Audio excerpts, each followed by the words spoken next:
ओम गुरु सत्ताय नमः। गायत्री महाविज्ञान तृतीय भाग। लेखक परम पूज्य गुरुदेव वेदमूर्ति तपोनिष्ठ पंडित श्री राम शर्मा आचार्य। आइए पढ़ते हैं, सुनते हैं और समझने का प्रयास करते हैं। गायत्री मंत्र के साथ स्वाध्याय शुरू करते हैं। ओम भूर्भुवः स्वाहा तत्सवितुर्वरेण्यं भर्गो देवस्य धीमहि धियो यो नः प्रचोदयात्। आत्मानुभूति योग। पहला, किसी शांत या एकांत स्थान में जाइए। निर्जन कोलाहल रहित स्थान इस साधना के लिए चुनना चाहिए। इस प्रकार का एक स्थान घर का स्वच्छ हवादार कमरा भी हो सकता है और नदी तट अथवा उपवन भी। साथ मुंह धोकर साधना के लिए बैठना चाहिए। आराम कुर्सी पर अथवा दीवार, वृक्ष या मसनंद के सहारे बैठकर भी यह साधना भले प्रकार होती है। सुविधा पूर्वक बैठ जाइए। 3 लंबे लंबे सांस लीजिए। पेट में भरी हुई वायु को पूर्ण रूप से बाहर निकालना और फेफड़ों में पूरी हवा भरना एक पूरा श्वास कहलाता है। 3 पूरे श्वास लेने से हृदय और फुफ्फुस की भी उसी प्रकार एक धार्मिक शुद्धि होती है जैसे स्नान करने, हाथ पांव धोकर बैठने से शरीर की शुद्धि होती है। 3 पूरे श्वास लेने के बाद शरीर को शिथिल कीजिए। हर अंग में से खींचकर प्राण शक्ति हृदय में एकत्रित हो रही है, ऐसा ध्यान कीजिए। हाथ पांव आदि सभी अंग प्रत्यंग शिथिल, ढीले, निर्जीव, निष्प्राण हो गए हैं, ऐसी भावना करनी चाहिए। मस्तिष्क से जब विचारधाराएं और कल्पनाएं शांत हो गई है और समस्त शरीर के अंदर एक शांत नीला आकाश व्याप्त हो रहा है, ऐसी शांत शिथिल अवस्था को प्राप्त करने के लिए कुछ दिन लगातार प्रयत्न करना पड़ता है। अभ्यास से कुछ दिन में अधिक शिथिलता एवं शांति अनुभव होती जाती है।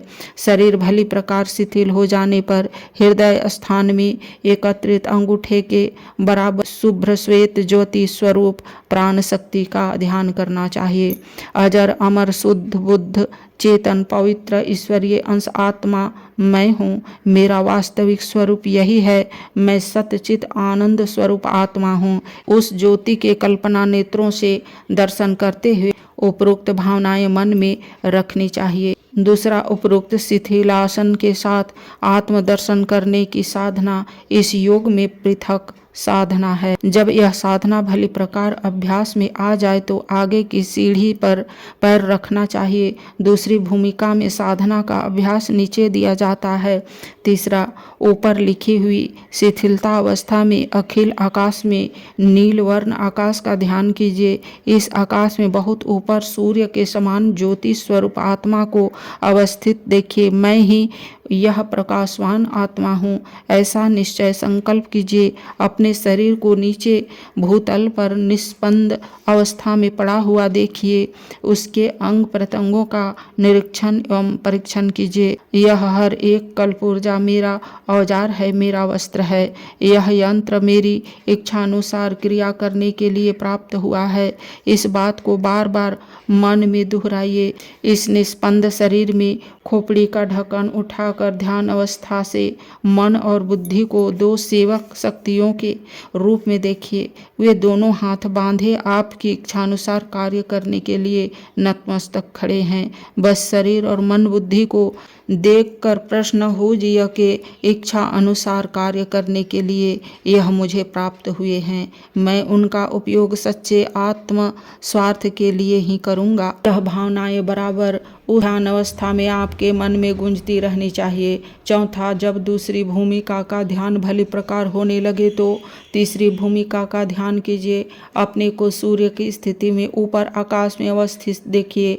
मैं समस्त भूमंडल पर अपनी प्रकाश किरणें फेंक रहा हूँ। संसार मेरा कर्म क्षेत्र और लीला भूमि है। भूतल की वस्तुओं और शक्तियों को मैं इच्छित प्रयोजनों के लिए काम में लाता हूँ, पर वे मेरे ऊपर प्रभाव नहीं डाल सकती।